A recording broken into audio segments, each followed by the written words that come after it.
श्री स्वामी समर्थ. आजची रेसिपी नवीन शिकणाऱ्यांसाठी आहे. आज आपण नारळी भात कसा बनवायचा ते शिकणार आहोत. त्याआधी तुम्हा सर्वांना माझ्याकडून नारळी पौर्णिमेच्या खूप खूप शुभेच्छा. मी वेदांती लाईफस्टाईल मध्ये तुम्हा सर्वांचं स्वागत करते. चला तर आपण रेसिपीला सुरुवात करूया. नारळी भात बनवण्यासाठी आंबेमोहर सारखे सुहासिक तांदूळ घ्या. तुमच्याकडे सुवासिक तांदूळ नसेल तर कोणतेही बारीक तांदूळ घ्या. इथे मी 1 वाटी तांदूळ घेतले आहेत. तांदूळ स्वच्छ धुवून गाळणीमध्ये ठेवायचे आहेत. त्यानंतर 2 चमचे तूप कढईमध्ये गरम करून घ्यायचे आहे. त्यामध्ये ड्रायफ्रूट छान फ्राय करून घ्यायचे आहे. इथे मी काजू बदाम घेतले आहे. तुम्ही तुमच्या आवडीप्रमाणे घालू शकता.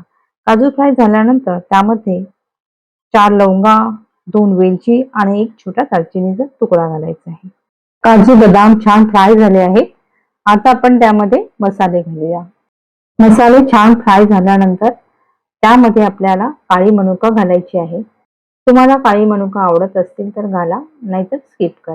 काळी मनुका भातामध्ये दिसायला छान दिसतात आणि खातानाही छान चव मिळते. आता आपण त्यामध्ये काळी मनुका घालूया आणि 1 मिनिट फ्राय करून घेऊया.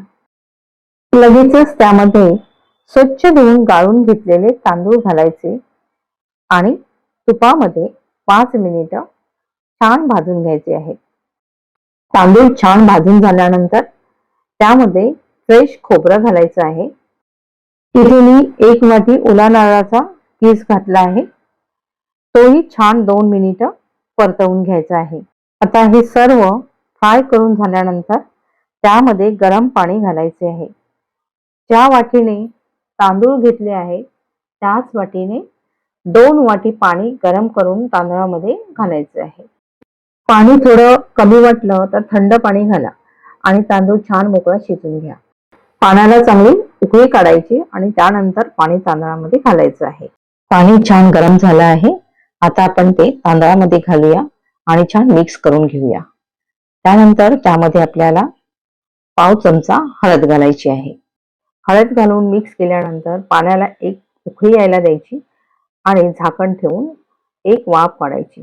छान उकळी आली आहे. आता आपण त्याच्यावरती झाकण ठेवूया आणि 1 वाफ काढूया.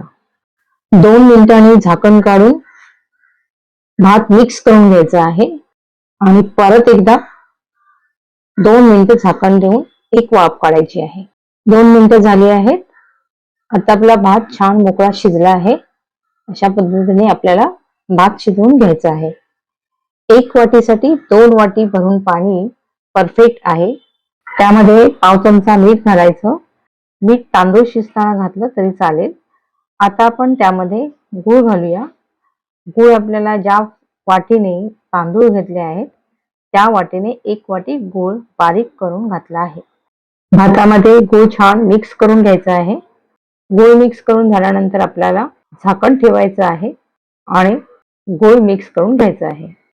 2 मिनिटांनी आपल्याला भात चेक करायचा आहे. गूळ आपल्याला परत एकदा असा मिक्स करून घ्यायचा आहे. गूळ विरघळेपर्यंत आपल्याला झाकण ठेवून वाफ काढायची आहे. आता आपण त्यावर झाकण ठेवूया आणि 1 वाफ काढून घेऊया. भात छान मस्त मोकळा शिजला आहे. आता आपण त्यामध्ये वेलची पावडर घालूया आणि छान मिक्स करून घेऊया.